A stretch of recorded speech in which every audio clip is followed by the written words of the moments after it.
Let's get on.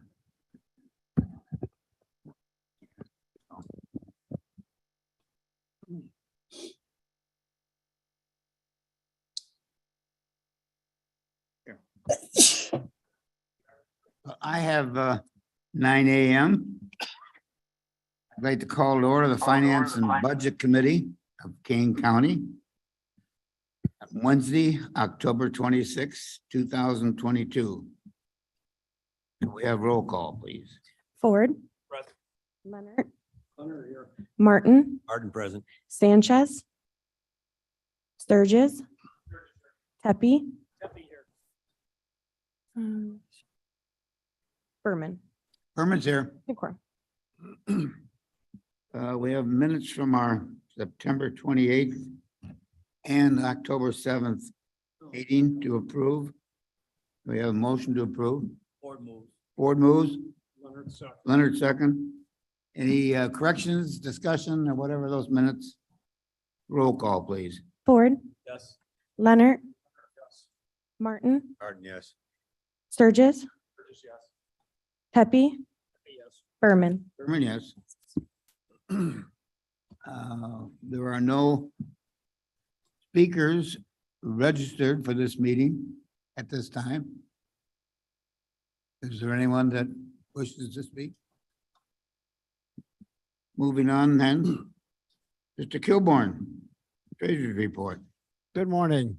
Treasurer's report is on file. You'll notice that as the interest rates go up, so do our returns. And those are a slow but steady climb forward. Just short notes on the economy. Inflation continues to be a problem for us here in the US. And listening to Kane County residents who we hear Monday morning for the county meeting, we know that both inflation and rising interest rates are also a problem for us locally. The Federal Reserve continues to show a strong commitment to bring down inflation, and it does not appear that they're going to waver from this steadfast objective. The expectation, and that is an expectation, they do meet tomorrow, November 1st and November 2nd, and then again in December, is that they will raise interest rates by another 125 basis points over the next two meetings. So in November and December, in the two meetings, they're going to do more interest rates. Economists worry that inflation will continue to drive higher if the Fed stops the rate hikes too soon. But if they raise the rates too high, there is a risk of pushing the economy into a painful recession. Historically, it's taken 6 to 12 months for changes in the monetary policy, which is the raising of the interest rates, to have a measurable impact on the economy. As I've said at almost every meeting, we in the treasurer's office invest the county's money with three mindsets: first, safety, then liquidity, and then return. We want to keep your money safe. I believe in looking forward to a report by the finance. On one of the slides, it's going to indicate that we lost money last year.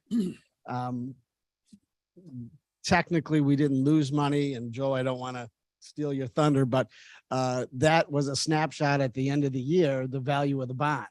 You have to remember bond math. And that is, if we buy $1 million bond for a 5-year term, at the end of that 5-year term, and we normally hold our bonds to term, we get the $1 million back along with the interest that we gained. In the presentation that I believe Mr. Onsick is going to give, he gave a snapshot of what that bond would have been worth at the end of the year in 2021. It would have been worth less because as interest rates go higher, your bond at 1.5% is going to be valued less when you're looking at a 3%. So the treasurer's office didn't lose money in 2021. We're probably going to have a similar report in 2022 because of the bond environment. We're going to book a loss in 2022 just in a snapshot, but the bonds still have value. We hold them to term, we get the interest, and we get our money back. Any questions? Yeah, Mr. Kilmer. Yes, sir. Thank you. Tepe here. What is the current interest rate that you're getting on the funds that you're placing now? What's that particular range? In September, reported 1.79 rate of return on the investment accounts. I understand that, but when you place money now, what's the interest rate that you're? So like what a current bond is that? Yeah. Carolyn, our last bond? About 5%. So any new monies you get, you're placing at about a 5% interest rate. That's correct, to market. And as the bonds mature or the investments mature, you're replacing it now at 5%. That's what we've been getting lately. Yes, sir. And remember, our bonds are over a 5-year period. So we don't go out and sell everything once the interest rates increase. Out of a practice over the last 3 or 4 months, we have not bought a bond longer than 3 years because I want the next treasurer to have freedom to make decisions and purchases. If I tie him down with a 5-year bond or a lot of 5-year bonds, I'm doing a disservice to the county and to him if they want to make different moves. So our objective has been to buy bonds at no longer than 3 years, so that they have a little freer hand to move when they get into office. Yeah, but I just want to make it very clear that you are now placing funds in new investments at a 5% rate. Yes, that's Thank what you. we've been getting lately. But obviously, that's a small percentage of the larger portfolio, but new bonds are coming in at 5%, sir. Thank you. Any other questions? Thank you. Treasurer Coburn. Next, we have auditor's report. Ms. Wegman.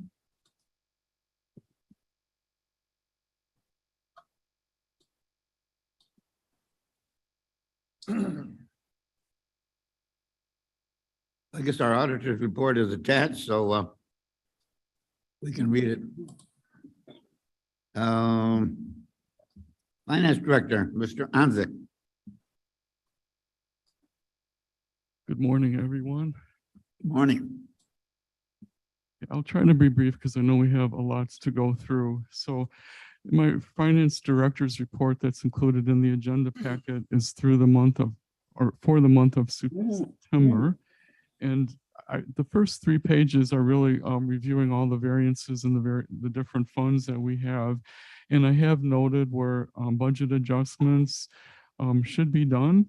And so we'll be working on preparing those with the departments and the offices involved. And this is in particular where there may be overages in comparison to an annual budget for a special revenue fund where they've already exceeded the annual budget. And so a budget adjustment will be required in those funds. The contingency balances have remained unchanged as of the end of September. And the available operational reserves have also remained about the same as they were the previous month.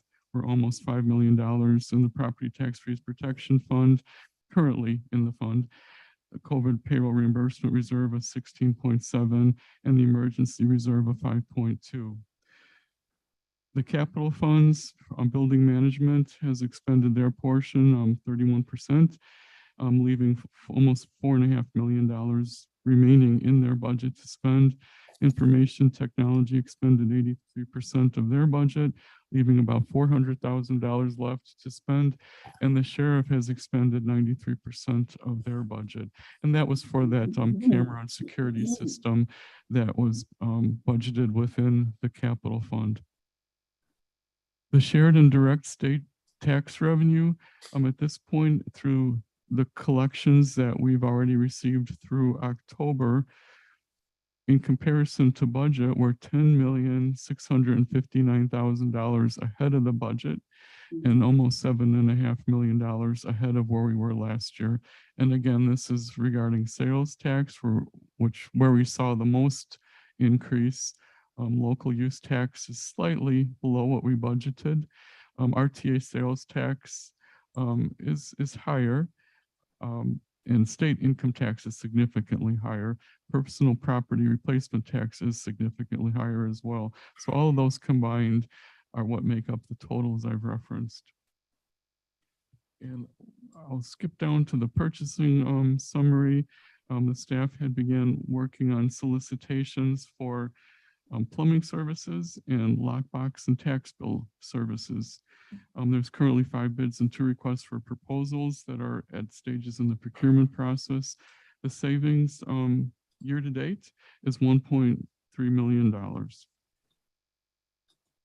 I do have a couple of brief presentations one that the treasurer has referred to. So Blair, if you could pull the first one up, I forget even the order I gave them in to you. Excuse me, Chair, I have a question, if I may, just Yes, regarding Madam just Chair. this part of the report before we go on. Sure. Joe, just for clarity, with the sales, I'm talking about either the sales tax or the state income tax. Yes. The cannabis tax, is that coming, is that booked in the state income or the sales? That's part, it's buried in the sales tax figure. Okay, in the sales tax figure. All Yes. right, very good. Because I know those numbers are going up and will continue maybe to do so. Yes, and as we all know, we're not able to publicly disclose those exact figures, but they are included in the sales tax. Okay, very good. Thank you. Okay, so this is the presentation that the treasurer had referred to, and I just wanted to put this up there. I hope you can see it. Maybe you can pull it up on your laptops if it's hard to see. But I just wanted to do this because I've been asked by various people, what is our investment revenue? What has it been over the last 4 years? And it's not an easy question to answer because there are various components involved that make up the investment revenue. If you look in that blue box, the last figure or the last column of figures where it says total investment revenue, that's the total investment revenue that's posted to the general ledger and is shown on our financial statements. that figure is very different than the starting figure, which is like the second column way over to the left in the yellow box. And the reason for that are those two adjustments that are made in that blue box at the end of every fiscal year that we're required to make. And so one of the adjustments, that first column, is the change in market value. And that will go up or down depending on what the value, the current value is of the investment portfolio in comparison to what it was purchased at. And so you can see in 2018, and when the adjustment was a small negative adjustment of 129,000. In 2019, it was a 1.1 million positive adjustment. In 2020, it was 663,000 positive adjustment.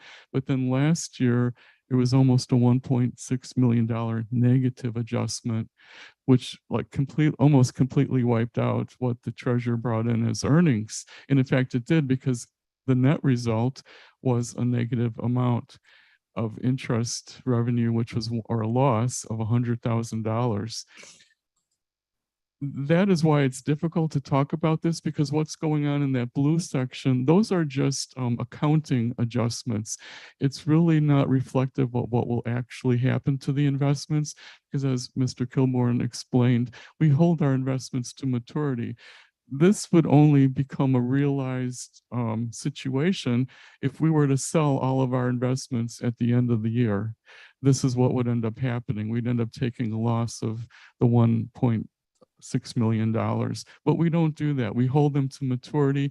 And so whatever we paid for our investments, we get back plus interest. But for accounting purposes and for financial reporting purposes, we're required to book that entry, which ends up making the investment revenue that's found in our financial statements very different than what we're actually earning on the investments way over in the yellow columns.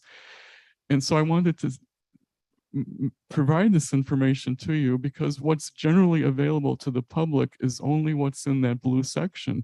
They're looking at our financial statements. They're seeing that this is our investment revenue, and it doesn't tell the whole story.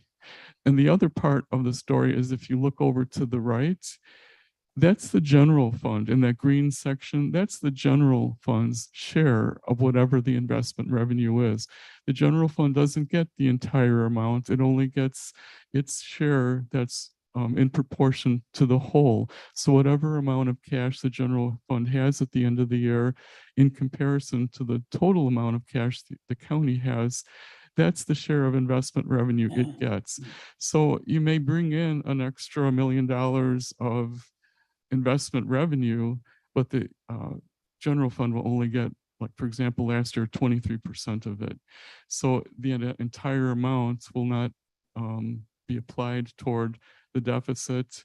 And so I think that understanding is necessary as well, just so that your expectations can be set. And so that there might be a more informed discussion of how investment revenue impacts the general fund and for budgeting purposes. And then just briefly then, since I've been highlighting the yellow columns, that first column is just the average cash balance, monthly cash balance for each of those years, excluding anything that was being held by our trustee, because the treasurer doesn't have any control over those funds. And then there's total interest earned is what has been earned on what the treasurer has control over. And there again, that interest earned is, if, for example, you buy $1 million bond and you're getting 2% interest, that's the 2% interest that you're earning on that bond for that year. The amortization of premium and discount would be, when you purchase that bond, let's say you had to pay $10,000 premium on it, well, that becomes an expense that you need to charge against that investment. And so you spread that expense out over the life of the bond, and then you calculate the amount that is appropriate for that year, and you deduct it from the interest that was earned on that bond for that year. And so then that's what you end up in that other column, where it says yield on investments before market value and unavailable interest adjustments, that's the net yield.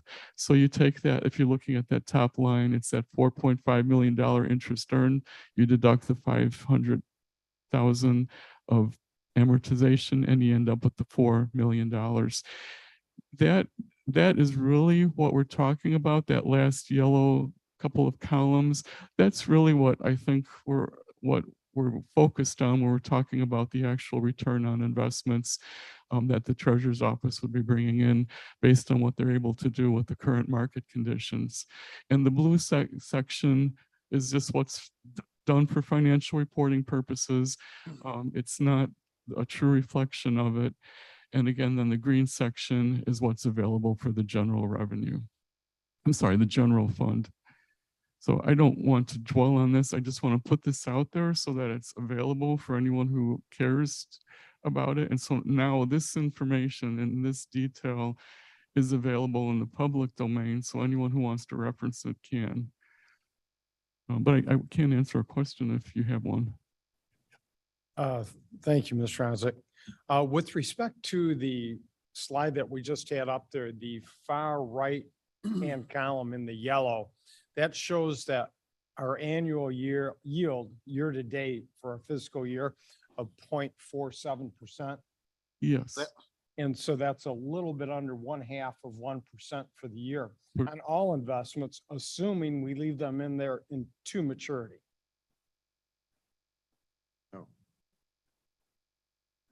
Well, I think so, but maybe Mr. Kilborn could clarify that more if I'm wrong.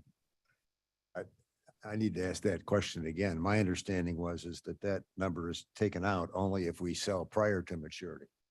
What That we're was not talking a about, number. the yellow columns, Yeah, the yellow Column. column, that's, Far no, right. the premium yellow, discount and all that, that's a hypothetical presuming. no, the discounts are not hypothetical because that's what we Okay. actually, Okay, That's 2021 that you're looking at there. Yeah, that's the actual yield on our monies okay, that are invested all for the right, year. so that's not just- yeah. hypothetical then. yes. Okay. I just wanted to confirm that. Thank you. Mr. Onset, Tepe here. Okay. Yes.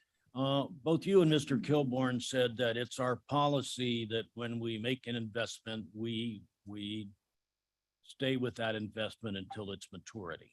Okay? Who makes that decision? Well, that would certainly not, I mean, I think as far as I I understand understand it, it's the it would- treasurer and possibly it's governed by financial policy set by the board, but Or is it, okay, if someone, maybe you don't know the answer, but if someone decided they wanted to sell a bond before it was mature, does that require board approval? I don't think so, but I feel uncomfortable answering these questions that are really within the treasurer's domain. But I believe understand, they sorry. have been sold at times because we've been forced to for liquidity reasons where there was some unexpected large amount that came due that the treasurer's office wasn't aware of, which is why having a cash flow forecast becomes very important. And we don't really have an adequate one, partly because we don't have the staff to be able to prepare one. But that is one of the challenges of the treasurer's office is trying to manage cash flow when they really don't know for sure what's coming due. And sometimes they're taken by surprise. Thank you.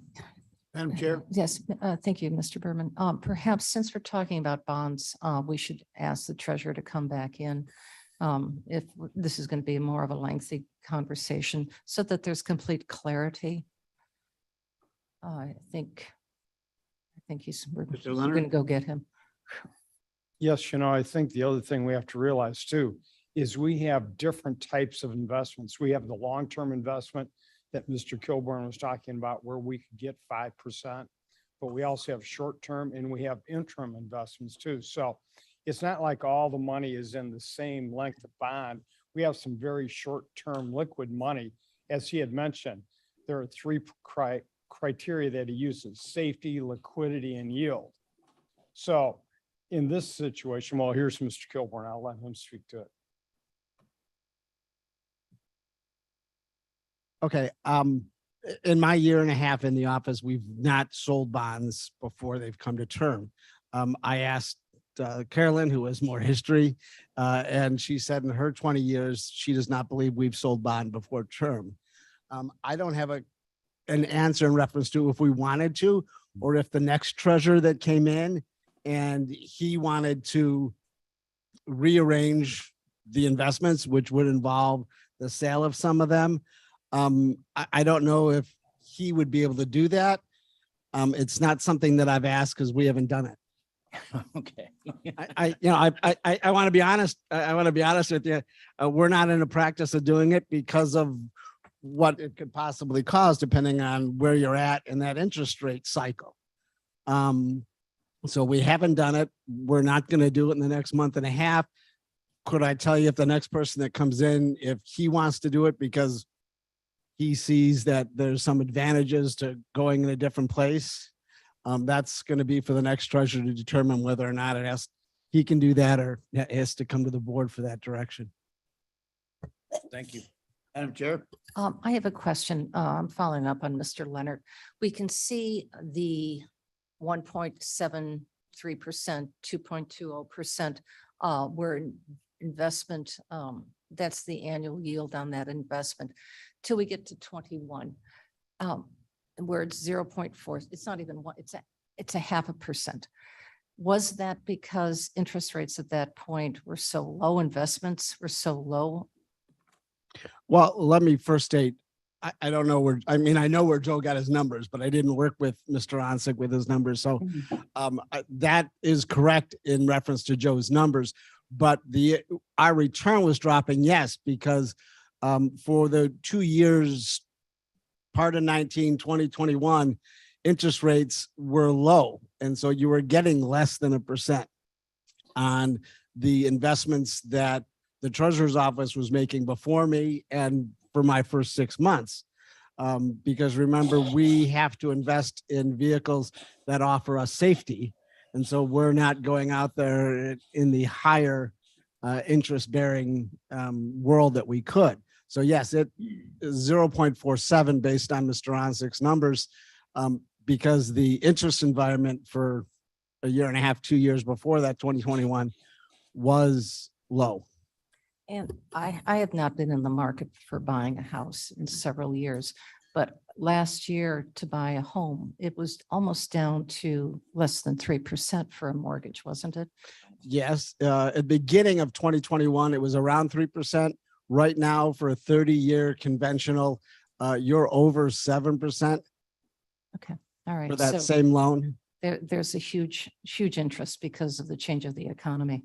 And that's what the Fed wants to do, have that effect. Okay, so it would stand to reason then that our bonds would receive less interest revenue because interest was low nationwide. Perhaps even worldwide. Yeah, and I just would like to also clarify that the column that says cash held by treasurer, that is truly the cash and investments. So it's not everything that was invested. Some of that cash was just held in the checking account, the county's checking account. So it wasn't invested. So I think the portion of it that was not invested may be watering down the portion that was. So then I'm just calculating the return on investment based on the total amount of cash, not all of which was invested. So I think the return, is watered down because of that, if that makes sense. And today we're making a distribution to the hundreds of taxing bodies that we have. And the funds that were being dispersed were not held in investments because it's a short-term hold. But that's millions of dollars that we have collected over this tax collection period that are held in a bank so that we can distribute them in a quick manner. We don't collect the taxpayers' money, immediately buy a bond and put in that bond, because we need to be liquid, safety, liquidity, and then return. So yes, Mr. Onsick is correct that, that his numbers, including cash that we have on hand that we need to give out to the other people we're collecting it for. We are not only the stewards of our own resources, but we are the stewards for all taxing bodies throughout the county. And we have to be very cautious with other people's money. Comment, Shepro? Yes, Mr. Shepro. To Madam Chair's point about worldwide interest rates, While ours were low, I believe that Japan, until very recently, actually had a negative interest rate. You had to pay the bank to keep your money. So it seems very true that the rate of return rises with the economy and the actions taken by central banks. And, it's not the fault of the treasurer that interest rate, we only earned 0.47%. And right now it wouldn't probably be brilliance on the part of a treasurer if they could get 3%, if the market, that's what the market is dictating, as I understand it. And to the other question, my understanding of the law with respect to the treasurer is that the board does not ever have the right to approve or disapprove particular investments.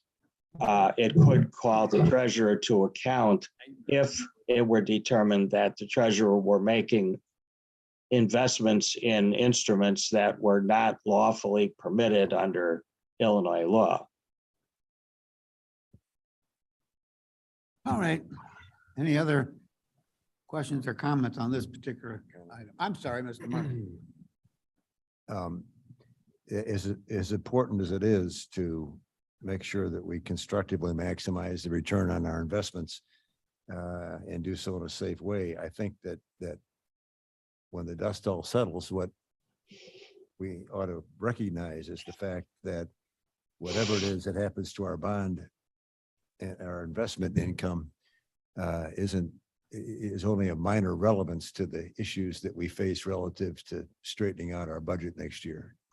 You could double what we're going to get next year, and this is a little bit like back in the old days when you actually paid cash for a meal in a restaurant. It's like getting your bill and then going to your pocket to look at the pocket change to see how much you could contribute to the total of the bill. So it's interesting, but it's not terribly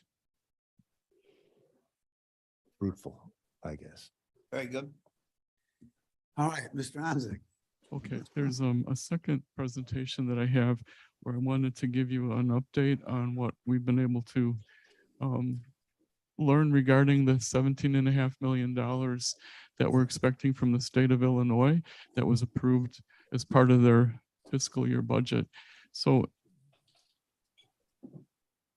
we have heard that the $17.5 million is poised to be released to DCEO. And when I first heard about this, it was about a week ago. So at that point, it was like within the next 30 days.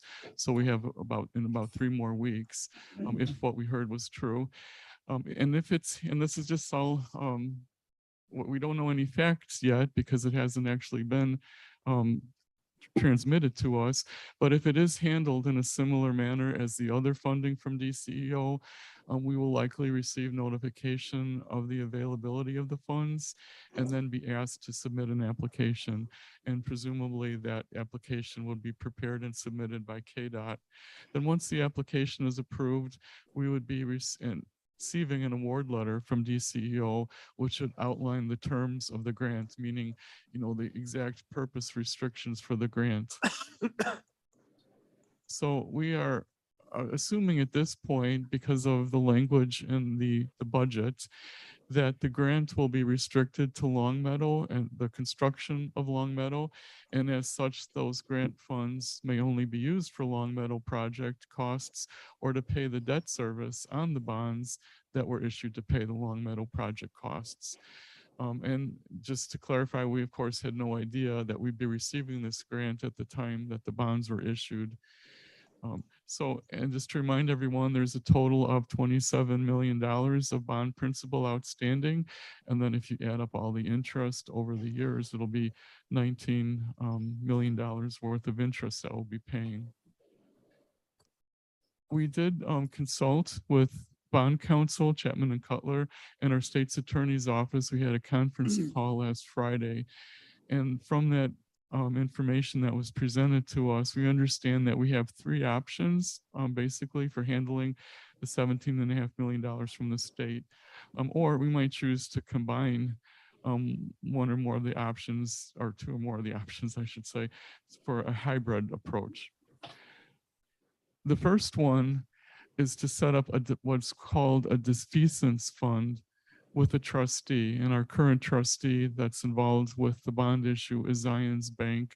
So presumably it would end up being Zions Bank as the trustee again. And out of that defeasance fund would be defeased or considered retired as many of the bonds as possible. So in other words, we're setting aside funding, the $17.5 million funding that'll be used specifically to pay down a certain portion, or for as many bonds as that $17.5 million could pay off.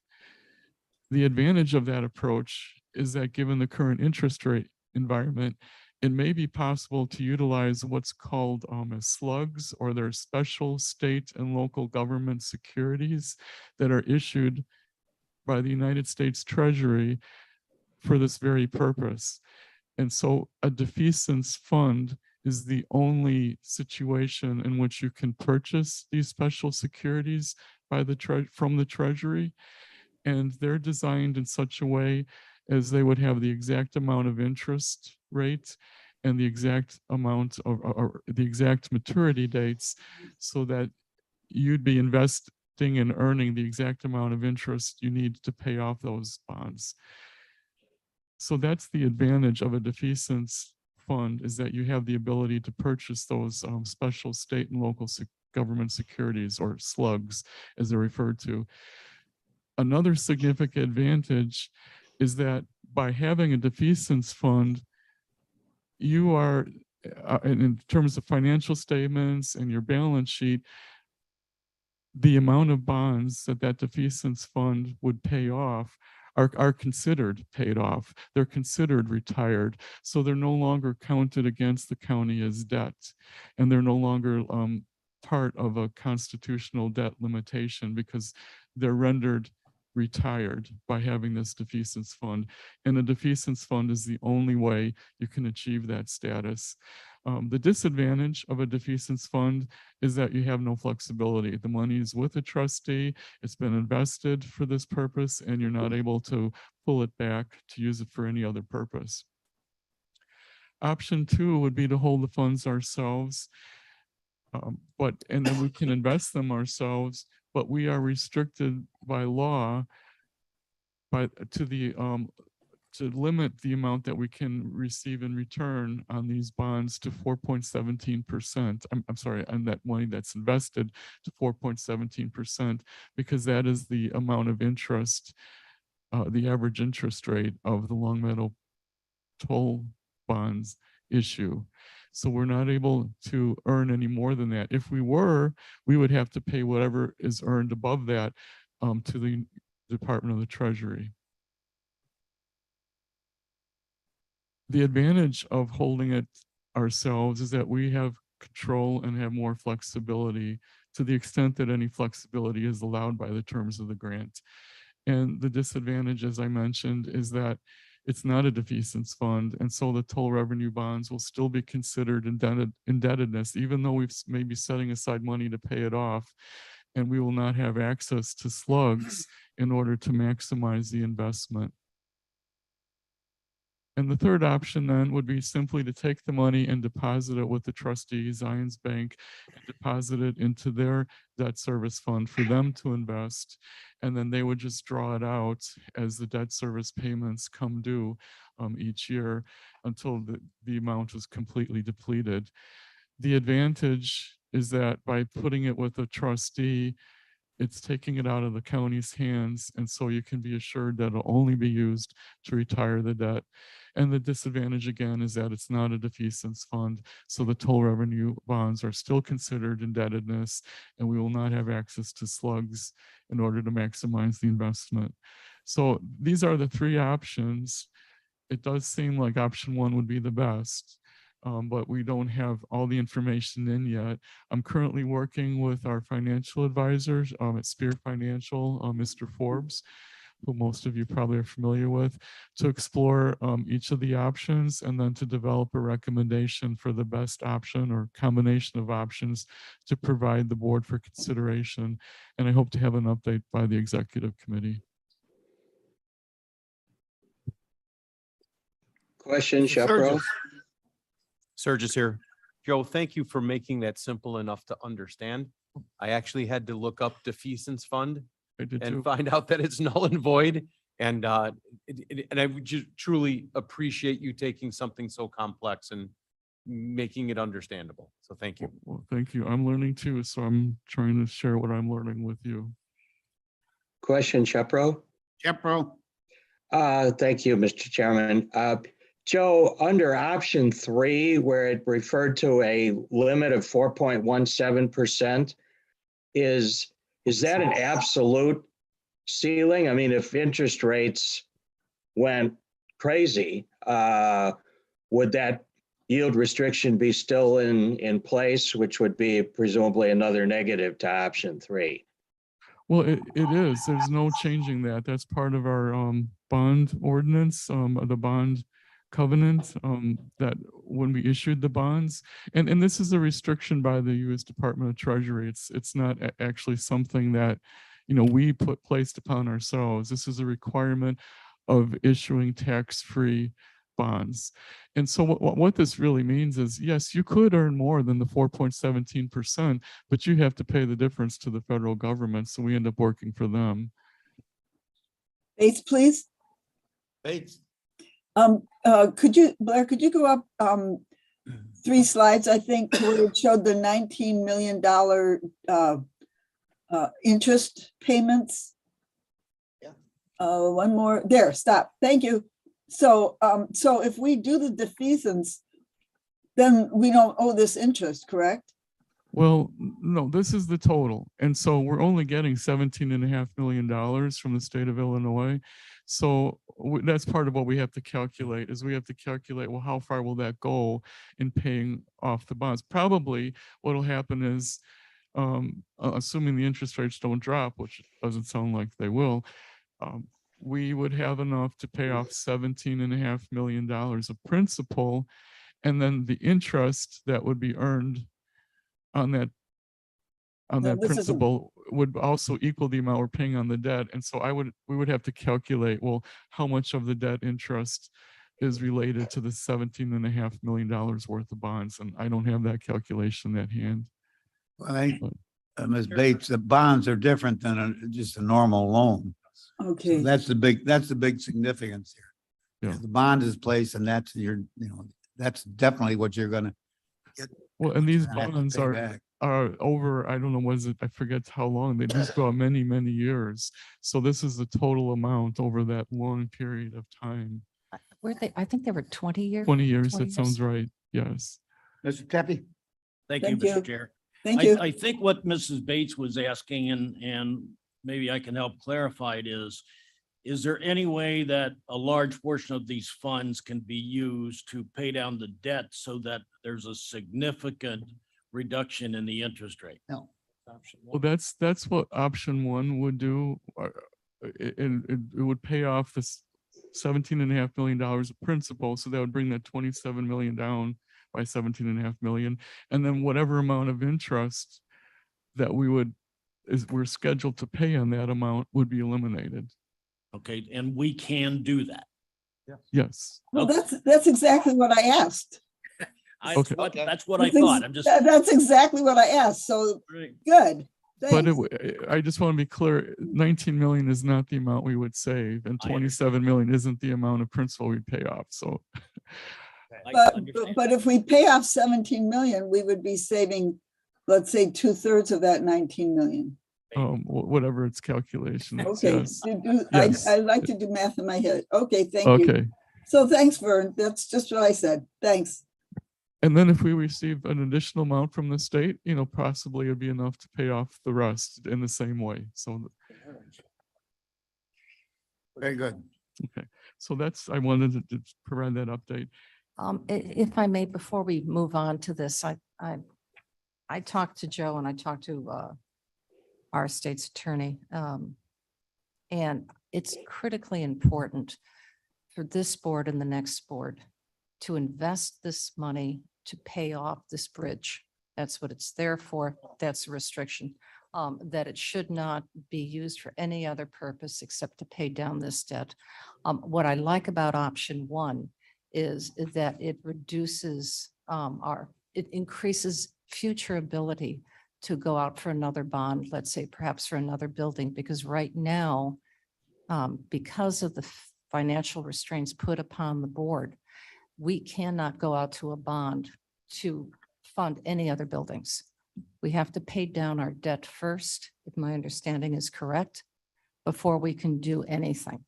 So making sure that this bond is reduced as much as possible is critical for the financial well-being of the county. Mr. Leonard? Thank you, Mr. Chairman.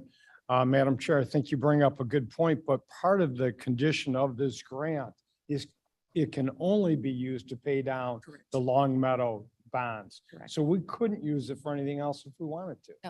But I just want that clarified, and that's absolutely correct. Very good. Thank you, Joe. Okay. So I think we're at the point where I could go into the budget part. So Blair, if you could bring up the next presentation.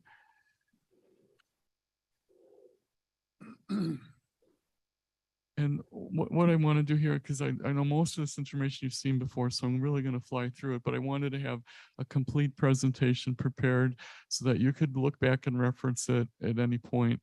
So it's basically all the slides you've been seeing, they've just been updated, but there are a few new ones included that are part of the draft budget that will now be, is now before you to be approved. So the components of the draft budget, just to roughly review again, there's a 3% non-union wage increase included, the 900,000 first-year equity adjustment for departments and offices are included to those who are participating.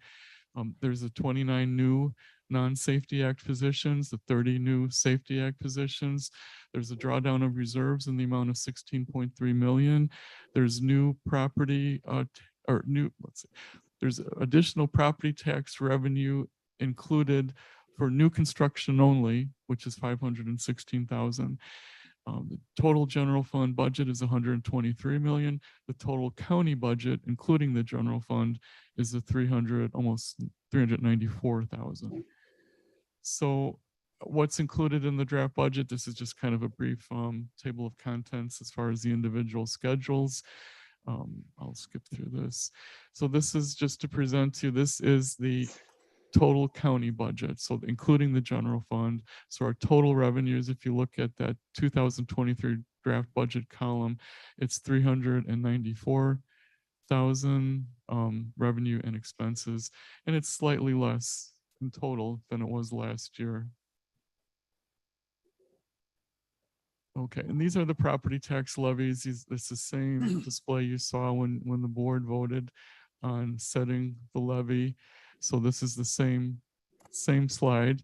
It shows that we'll be authorizing an additional $50,000 to be approved for the general fund levy in order to capture the full amount of new construction.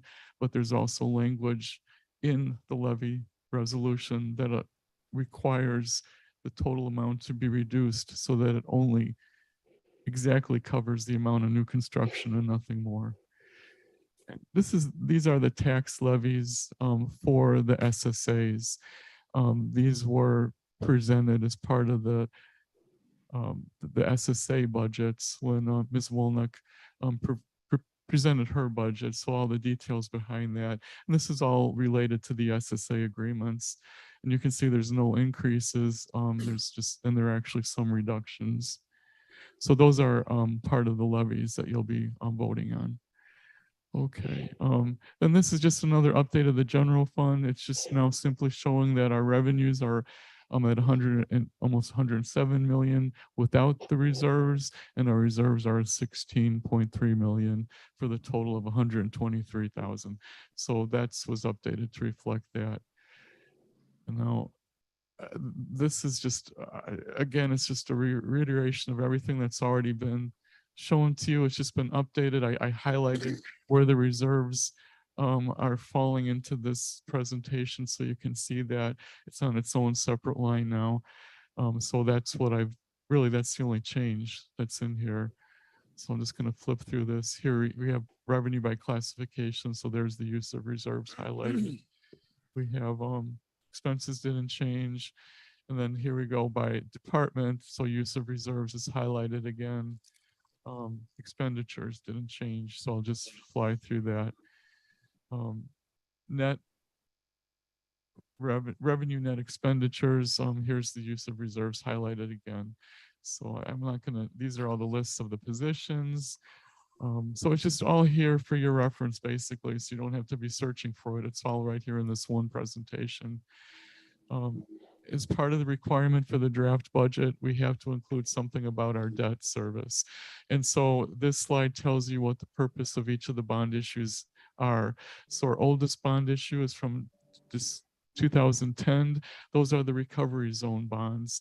And those were the bonds that were issued so that we, as the county, can loan out to individual municipalities amounts that were part of that recovery zone program.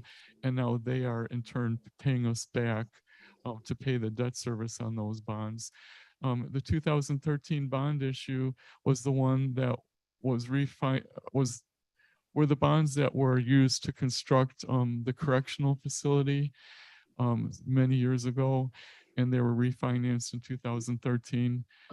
And then they were since refinanced again in 2021, which is that bond issue at the bottom there. And then the 2018 bond issue is, of course, the Long Meadow Parkway bond issue. 2020 bond issue is a multi-use facility bond issue. And then the 2021 is the refunding of the 2013. And then this is the source of funding for each of the bond issues. So again, that 2010, it's all the individual municipalities to whom we loaned the bond proceeds. They're paying us back, and most of them are already paid off. I think there's 2 municipalities that have still have bonds outstanding, and they'll be paying those down over the next few years. The 2013 bond issue, we were using state income tax revenue to pay that back. And they were refinanced. We just had a small amount due at the very beginning of this year. That's why it's on this list. In this 2018, that's the toll bridge bond, and obviously that's supposed to be paid with toll revenue or RTA sales tax revenue. The 2020 bonds, they are a combination of drawing down the Public Building Commission Fund reserve to pay the interest on the bonds through 2024. And after that, we will be using the state income tax revenue to pay the bonds. And then 2021 bonds, again, that state income tax revenue that'll be used. And all of these bonds are, except for the toll bridge bonds, are backed up by property tax revenue, but we never increase property tax revenue to pay the bonds. That is always abated every year. And then these are the bond interest payments that are due.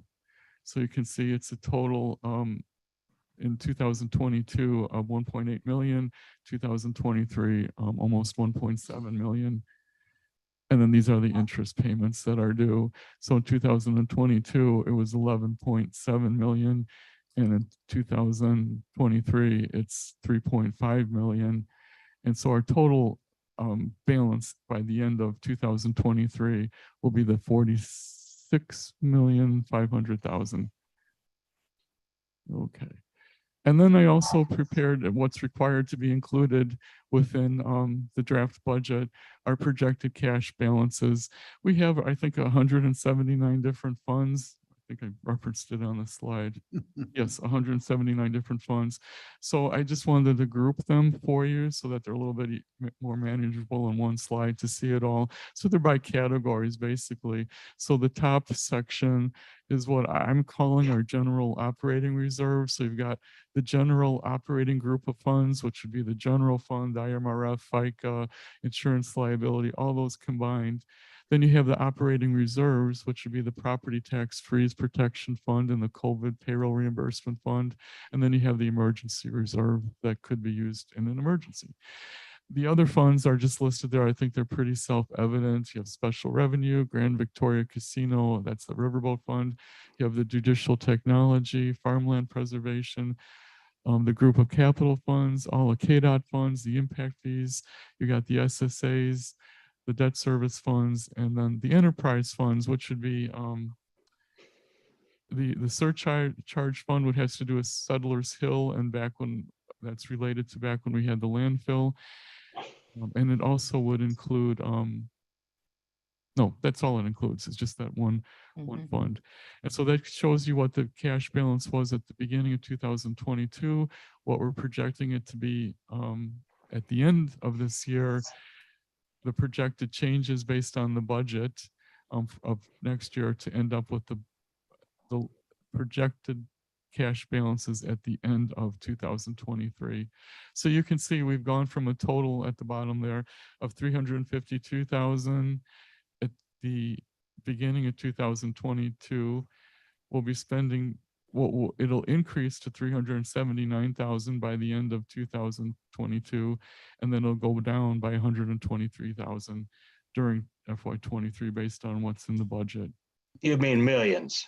Millions. I'm sorry. I do mean millions. So our millions, our balance at the end of 2023 will be $255,000 in cash. And then we do the same thing Millions. with fund balances. And this is a little different because there's accruals involved and that type of thing. So, but we're required to present this. So I have the starting fund balances. I have the forecasted revenues for 2022, the forecasted expenditures, and then you end up with the projected fund balances for the end of this year. And then I do the same thing for the budget year. Only I separate out transfers since that information is more readily available for the budget year. I put that in a separate column so that you can see all the transfers net out to zero because you're just transferring between those funds, but at least you can get a picture of what's happening there. Okay, so I don't want to dwell on it, but it's here for you. If anyone has any questions or would like for me to provide more detail, I'd be happy to do that. I think that covers everything here. Question, Shepro? Shepro. Yeah, Joe, on the bond issues that you showed, am I correct that none of them are bonds that have a separate dedicated levy solely for the payment of those bonds? They're all backed up by either property taxes, alternate sources, RTA sales tax. That's correct. That's correct. They're all alternate revenue bonds except for the toll revenue bond, which is its own unique bond issue. But Thank it's you. nothing is back. Nothing is has a dedicated. Well, I shouldn't say that. I mean, maybe technically, legally speaking, everything but the toll revenue bonds are backed up by property tax revenue. So if the county did not have enough like sales tax revenue or state income tax revenue to pay the debt issuance, the debt service on these bonds, we would be forced to issue an increase in property tax revenue. But that's never happened. But I think legally we would be obligated to do that. That's why every year we have those tax abatements, because we first of all prove that we have enough revenue to pay the bonds, and therefore that enables us to abate the taxes. So I believe there's no separate line on the tax bill for bond payments, as there would be if they were referendum bonds. that's true. That is true. Madam Chair. Thank you. I've been, would like some clarification on the use of the emergency reserve. Now, it's my understanding, and if you can clarify, that if property tax is reduced by 1%, we're not able to pay our obligations. We can dip into emergency reserves. Is that correct? Or how can we dip into emergency reserves? What are the qualifications for that? Oh, I would have to go back and check the financial statements. It's something that the board, there are parameters the board decide or agreed to. I proposed it, the board agreed to it. I would have to look at the financial policies, but it's a certain percentage decrease in other tax revenue other than property tax, it's a certain percentage decrease there, or a certain dollar amount of expenditure that was unexpected. It could be used for that, but I can get the exact percentage and amount for you. That would be very, Okay. very helpful, perhaps either, but maybe at the board, you can just offer a brief explanation of that as we go Sure. ahead and pass the budget. Yes. Thank you.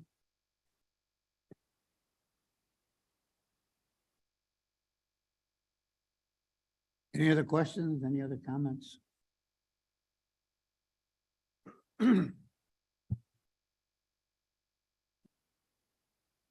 Does that conclude yours? Yes, Or- it does. I'm sorry. Yes, it does.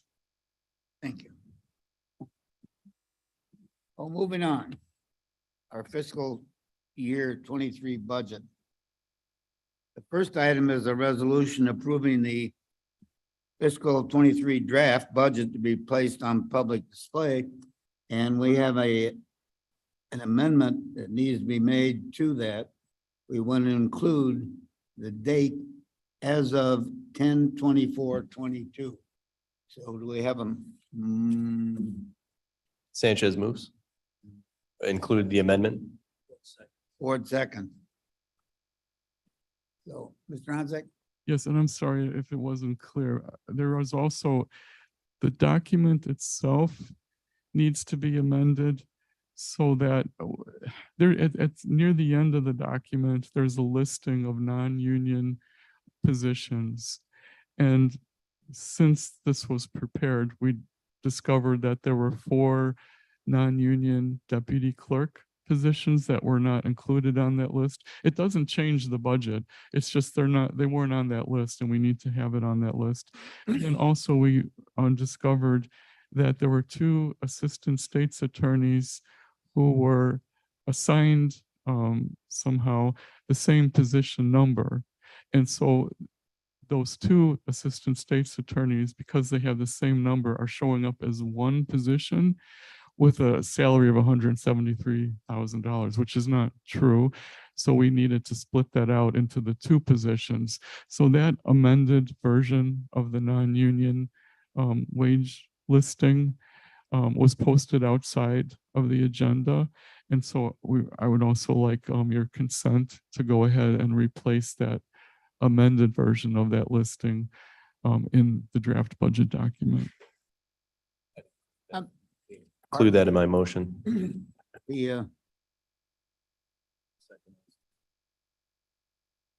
So.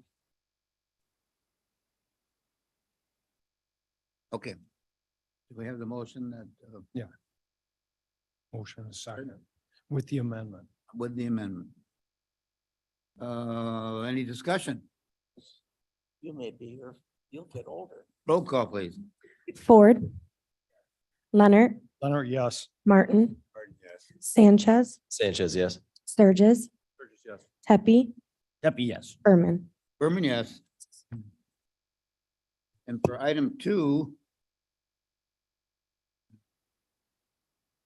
the adopting a fiscal year 2023 annual appropriation budget for $393,892, $892,412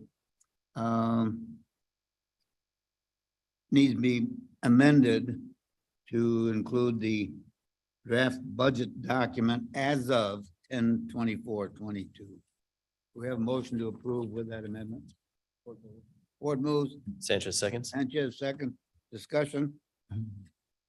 Mr. Chair, this document, Surges, this document goes where next? Here, It goes to exec. Just making sure. And then it Lots goes of special meetings, just making sure. just, no, it has to by, the normal is go to exec. Yes, yes. Perfect. It's weird. All we're saying, all we're gonna, Making sure, just. we're just amending what we've done or what's been presented to us so that we now present to finance what we really want. Okay. Question, Shepro? Shepro. Yeah, maybe I missed this earlier. The as of October 24th is simply a reference to the date of the document. It's not a backdating of any deadlines. Is No. that correct? It's the document that was presented today by Mr. Hansi. As opposed to the document we had before that is basing today's decisions. Yes. Okay. Any other discussion? Roll call, please. Ford, Leonard, Yes. Martin, Martin, yes. Sanchez, Sanchez, yes. Surges, Yes. Tepe, No. Berman. Berman, yes. Thank you. Moving on, item number 3.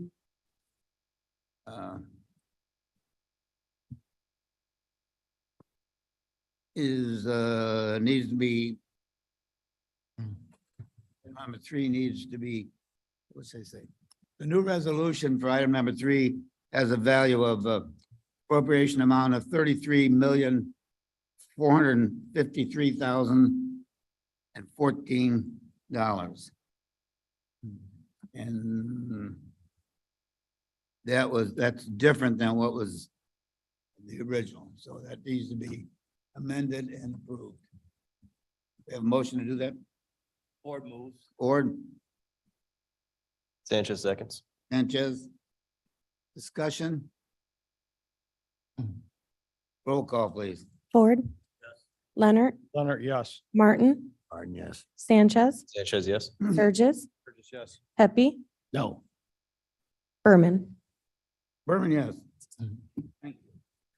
Item 4, a resolution adopting a tax levy for the insurance liability fund of $6,437,669.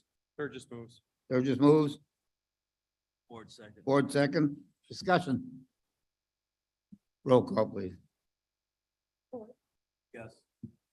Leonard, Leonard, yes. Martin, Martin, yes. Sanchez, Sanchez, yes. Surges, Yes. Pepe, Yes. Berman. Berman, yes.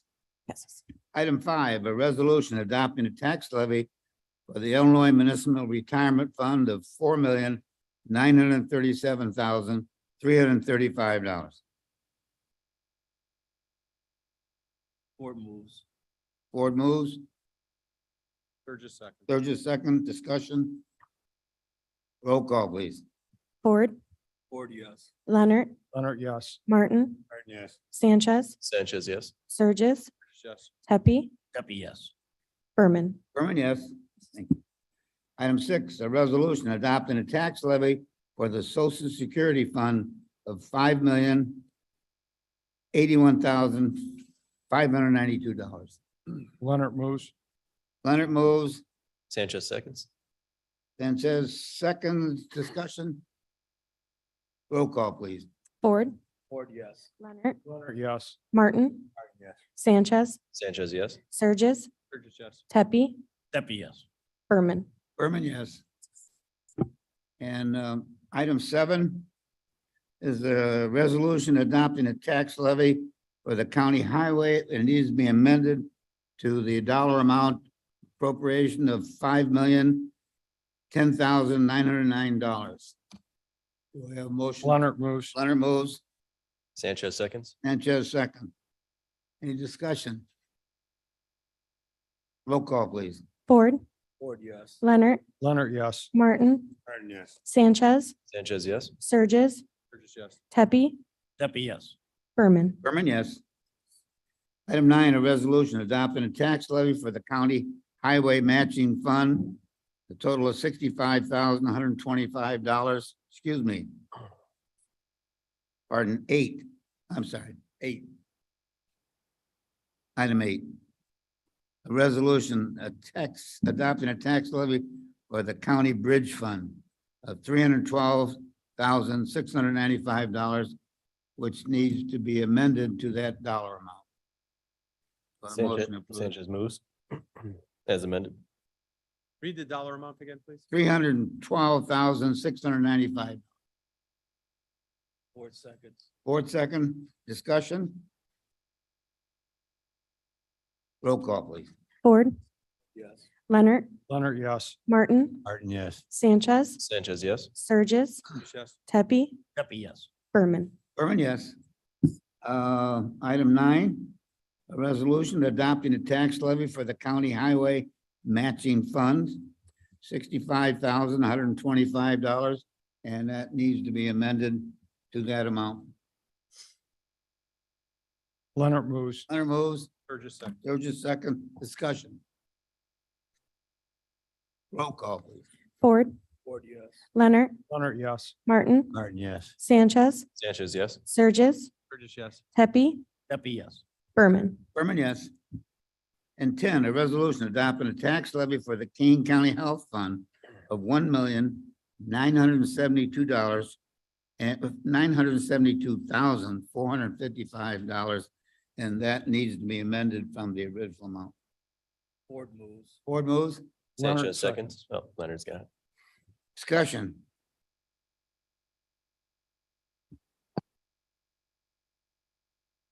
Everybody knows that these amendments are caused because of our new date was presented today.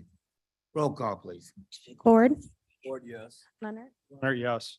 Martin, Martin, yes. Sanchez, Sanchez, yes. Surges, Burgess, yes. Tepe, Pepe, yes. Berman. Berman, yes.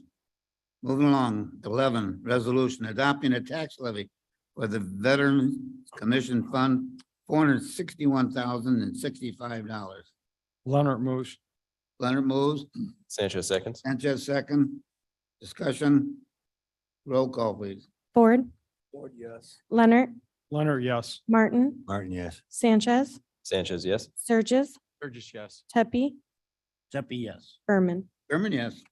Item 12, adopting a tax levy for Mill Creek Special Service Area, $879,500. Sanchez moves. Sanchez, Leonard 100 seconds. seconds, discussion. Roll call, please. Ford, Ford, yes.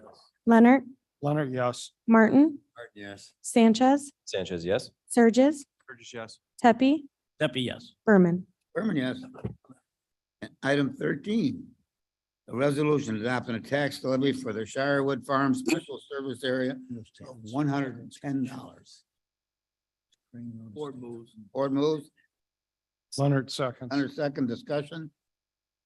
Roll call, please. Ford, Ford, yes. Leonard, Leonard, yes. Martin, Sanchez, Sanchez, yes. Surges, Burgess, yes. Tepe, Pepe, yes. Berman. Berman, yes. Mr. Mr. Chair? Yes. Mr. Sturgeon. I was gonna say one of us gonna, Pepe? right? Can we go back to the paperwork of adopting a tax levy for the Veterans Commission Fund? I do not understand. It seems to be on multiple. The Crane Road wording, What is Crane Road Estates Homeowners Association and the St. Charles Township Road District have to do with the Veterans Commission Fund? I'd say there's an error there. go back one more, Blair, please. There. Yeah. It's the wrong summary. That seems to be, yes, correct. Uh, Or is that boilerplate stuff that's in all of them? Because I'm seeing it multiple times. It is, Is that what it is, Joe? yeah, this is Joe Wanzik, Finance Director. There was one executive summary for all of the tax levies. And then I guess in the system, it ends up entering as a separate executive summary for every single one. We were trying to just have one summary for all of them, but it ended up, to make it simpler, but it ended up confusing it, I guess. Got it. So this does not belong in there? It was intended to be the summary for all of the tax levies.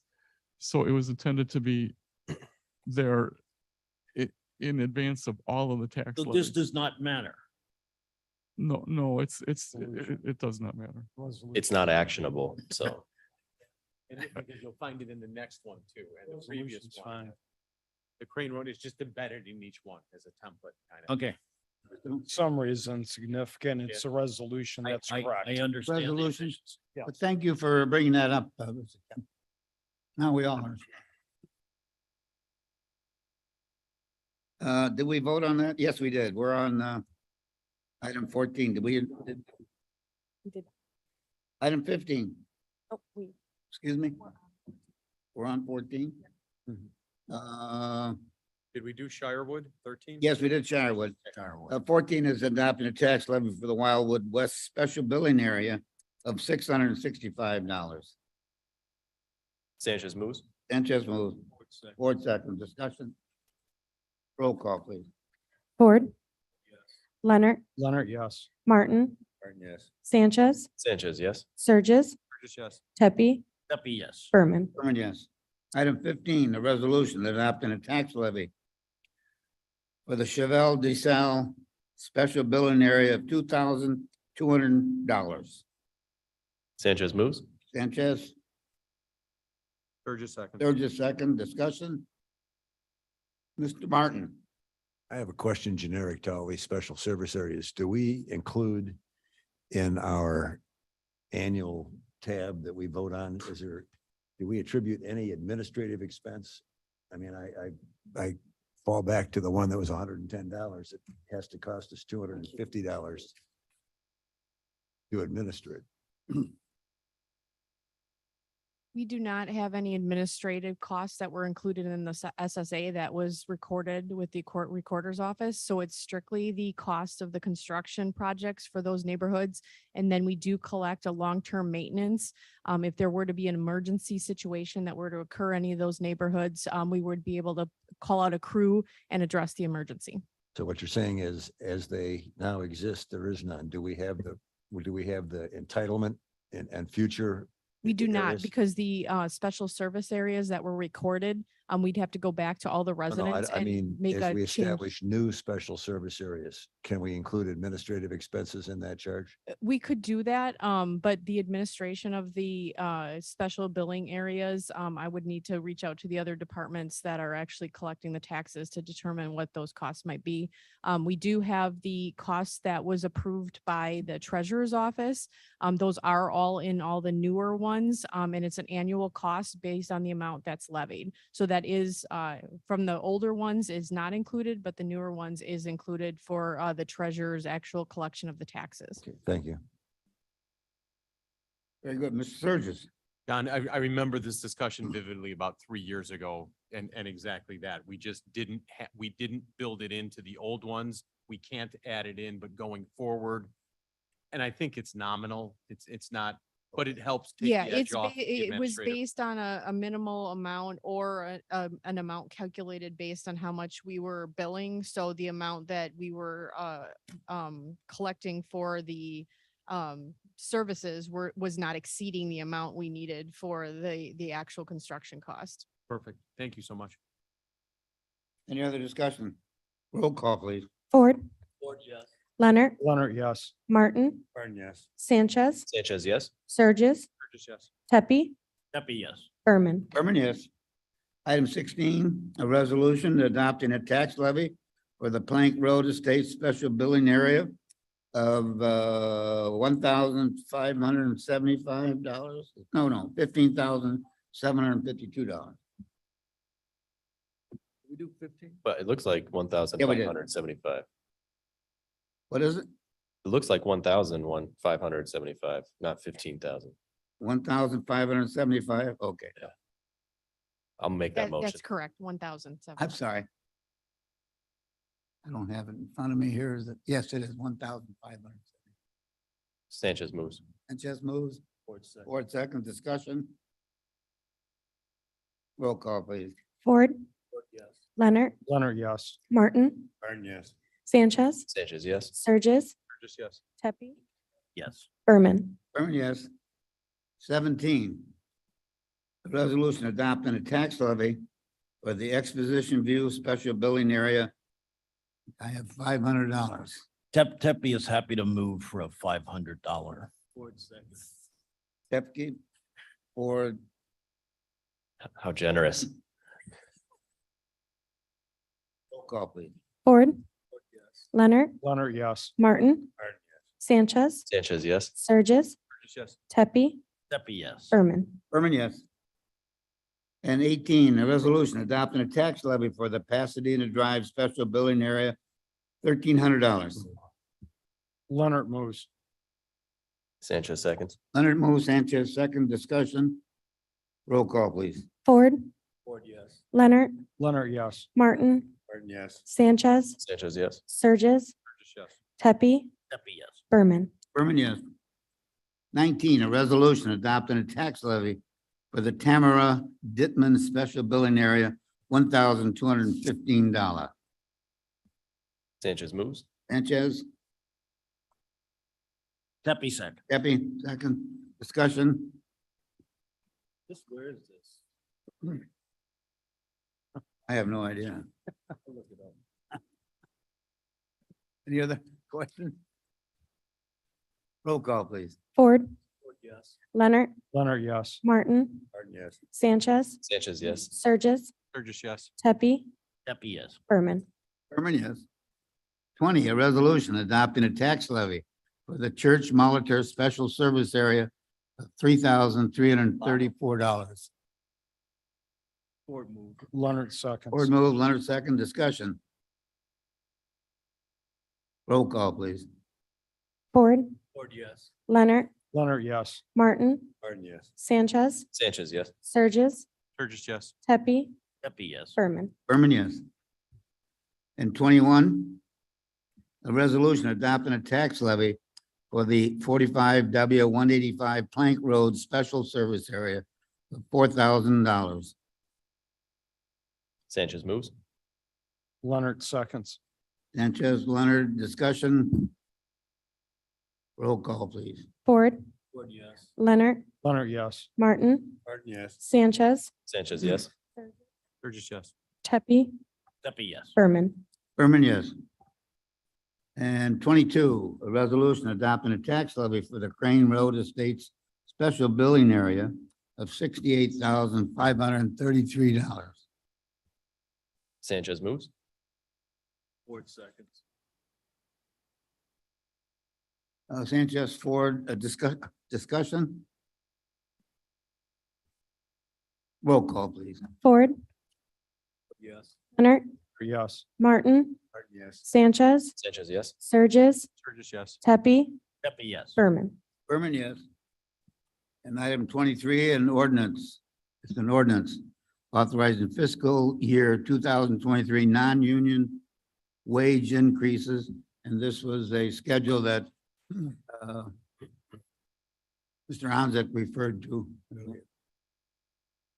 Ford move. Board moves, Leonard seconds. Leonard second, discussion. Mr. Surges? So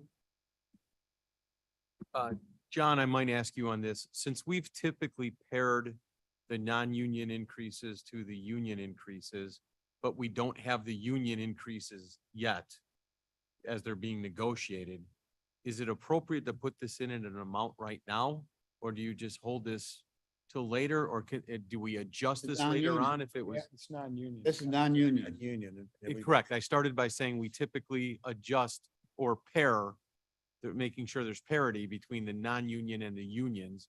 But since the union rates haven't been determined yet, is it appropriate to put this one first, or if it's more or less later, do we adjust that? I mean, what do we typically do? I think we've. And again, this hasn't come up because it was 4 years ago, the last time we had this conversation. So I don't know how that's done. Well, Joe, feel free to jump in. I'm just asking a question. we've approved the 3%. Well, it's We've already a little approved bit difficult this year because this year is unlike any other year. We've, in the past, like 4 years ago, you're correct in that we did not put any increase in the budget for union or non-union because they were in the process of negotiating. I think it was the AFSCME union negotiation. I believe, and I don't know for sure, but I think it was with the county clerk's office, and we were trying to pair, like you say, the amount of increase that we were negotiating with AFSMI would then also be the same that would be given to the non-union people. But like, that was the intent of the people involved in those negotiations. That's what they were trying to accomplish. This time around, I have not been part of the labor negotiations, so I don't know what the thinking is, and I don't know that should be wise to disclose it here. But it just seems that what's been happening so far is that there are equity adjustments involved in this year's union negotiations that cause it to be very different. And it's hard to compare, apples to apples. It's more like apples to oranges. And so I don't know that you can necessarily pair what's happening with a particular union to the non-union people. And I think they're very different decisions that have to be made. But of course, it's totally up to the board. If you wish to delay that decision, that's up to you. If you wish to go ahead with what has already been budgeted. I'm okay with proceeding forward, Mr. Chair. Mr. Leonard? Yeah, I just wanted to clarify for Mr. Surges, this is not a negotiated amount. This is an amount we decided upon. The negotiated amount is through the union. And it really is, like Mr. Ansick said, apples and oranges. So for us to approve this or to move it forward is just saying we are going to give the non-union people 3%. Before, when we talked about putting a potential union increase in there, that's a negotiated amount. So we'd be shooting at the dark. This is a firm amount that we know and that we're going to apply to the budget for 23. Bill, I don't disagree with that at all. I'm just suggesting that the last time we did this, we held off on this until we knew and we made sure there was parity between the two. I understand, I accept Mr. Onsick's explanation here with the equity adjustments and stuff like that. I'm okay with this. Okay, good. Yeah, it's not. And once again, all of these things are amendable. So, but it's not going to be amended because we know the payroll and we know what 3% of that is for the non-union. Mr. Martin? All right. I did have something from Michelle Newman saying that many of the union raises for fiscal year 22 and fiscal year 23 earn 3%. Exceeded, they exceeded substantially. Any more discussion? Roll call, please. Ford, Ford, yes. Leonard, Leonard, yes. Martin, Martin, yes. Sanchez, Sanchez, yes. Surges, Burgess, yes. Pepe, Pepe, yes. Berman. Berman, yes. Moving on to new business. Item A, a resolution authorizing fiscal year 22 budget adjustment and transfer from sales, tax sale and error fund to the general fund of $75,515. Leonard moves. Leonard moves, Ford seconds. Ford second, discussion. Roll call, please. Ford, Ford, yes.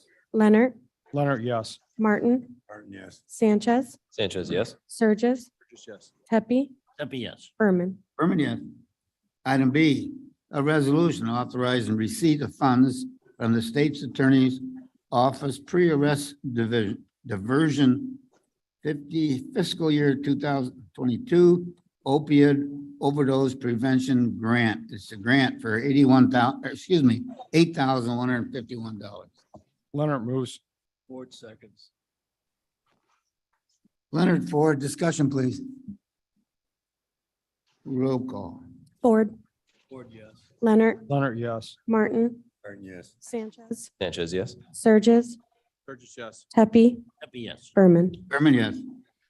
Item C, a resolution authorizing budget adjustment for consolidation of state's attorney's office fiscal year 22 budget. Leonard moves. Ford seconds. Leonard move forward, second discussion. Mr. Chairman, I just wanted to state that this is a bookkeeping adjustment. So it's a housekeeping thing that we had to realign a few of these. There's no change in expenditures. Zero change.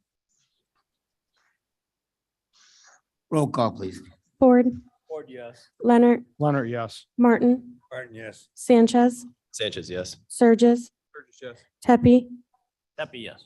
Berman. Berman, yes.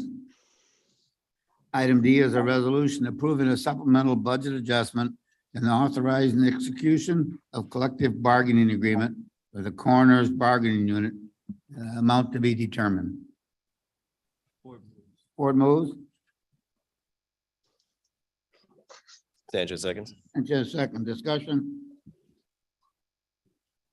Roll call, please. Ford.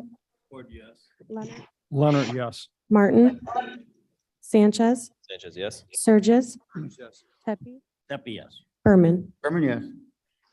Item E, a resolution authorizing acceptance of grant funds by the Kane County State's Attorney's Office with the state of Illinois Criminal Justice Information Authority for $135,000. Leonard moves. Leonard moves, Sanchez seconds. Sanchez second, discussion. Roll call, please. Ford. Leonard, Yes. Martin, Martin, yes. Sanchez, Sanchez, yes. Surges, Tepe, Happy, yes. Berman. Berman, yes. F, a resolution authorizing a contract extension for Kane County Electrical Services for $116,071.80. Ford moves. Oh, Martin seconds.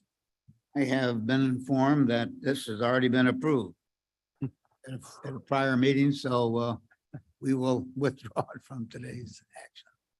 Okay? We don't want to do it twice. Item G, a resolution authorizing contract extension for medical services for the Juvenile Justice Center. Ford moves. $437,193.36. Ford moves. Leonard seconds. Second discussion. Roll call, please. Ford, Ford, yes. Leonard, Leonard, yes. Martin, Martin, yes. Sanchez, Sanchez, yes. Surges, Burgess, yes. Tepe, Happy, yes. Berman. Berman, yes. Item H, a resolution authorizing payment for 211 services. $30,000. No. Martin moved. Sanchez seconds.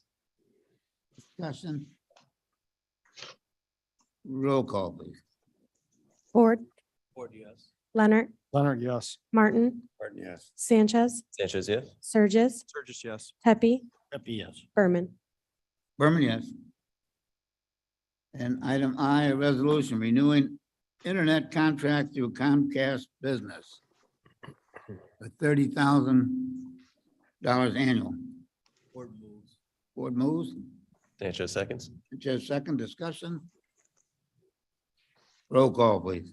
Ford, Ford, yes. Leonard, Leonard, yes. Martin, Martin, yes. Sanchez, Sanchez, yes. Surges, Burgess, yes. Tepe, Happy, yes. Berman. Berman, yes. Item J, a resolution authorizing the extension of 2022, 2023 snow removal for $450,000. Sanchez moves. Ford, Sanchez, discussion. Yes, I hate snow, so I'm happy to approve this. I just wanted that public. Very good. And this is really a not to exceed, because we don't really know. Yes. Very good.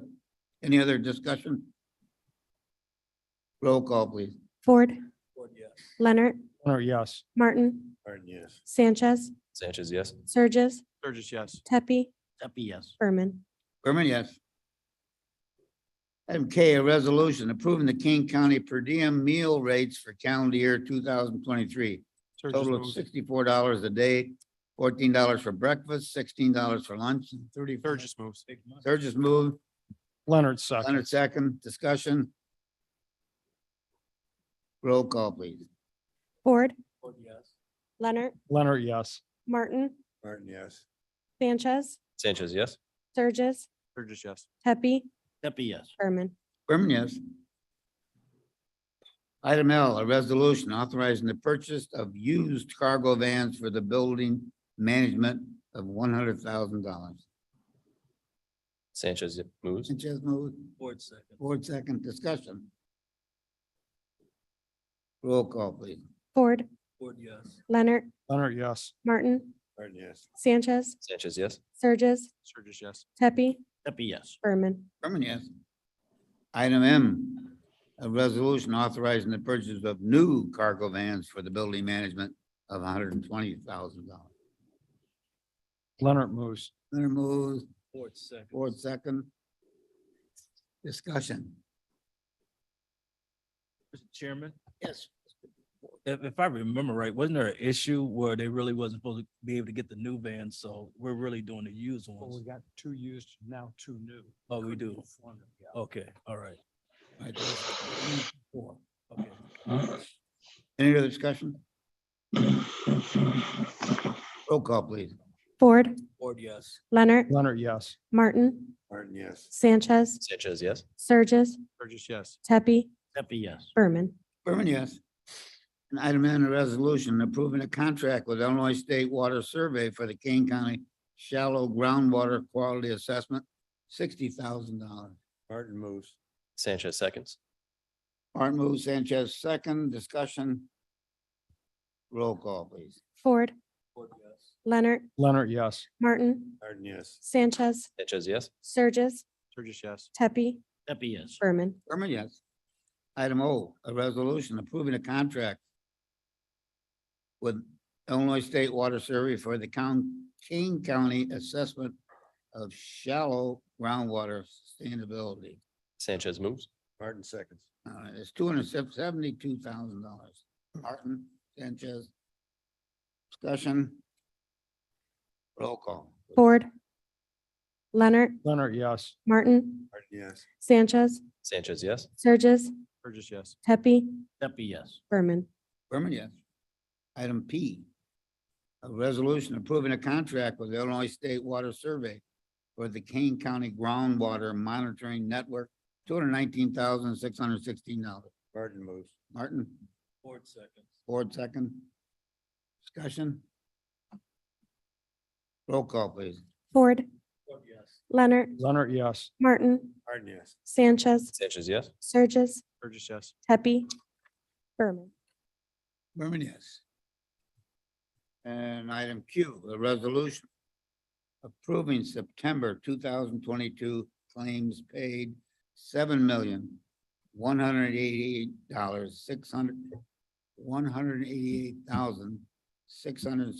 $7,188,678.39. Leonard moves. Leonard, Ford second. Ford second. Discussion. Roll call, please. Ford, Ford, yes. Leonard, Leonard, yes. Martin, Martin, yes. Sanchez, Sanchez, yes. Surges, Sturgis, yes. Tepe, Pepe, yes. Berman. Berman, yes. And that includes new business and my report there. Old business. No, old business, but- Mr. Chair, I place a unanimous motion to put all reports on file. Before you go to that, Mr. Ford had, Yeah, I gotta ask Roger this question to be Okay. clear. I just was gonna make a statement that, if our Comcast bill was only like 30 grand.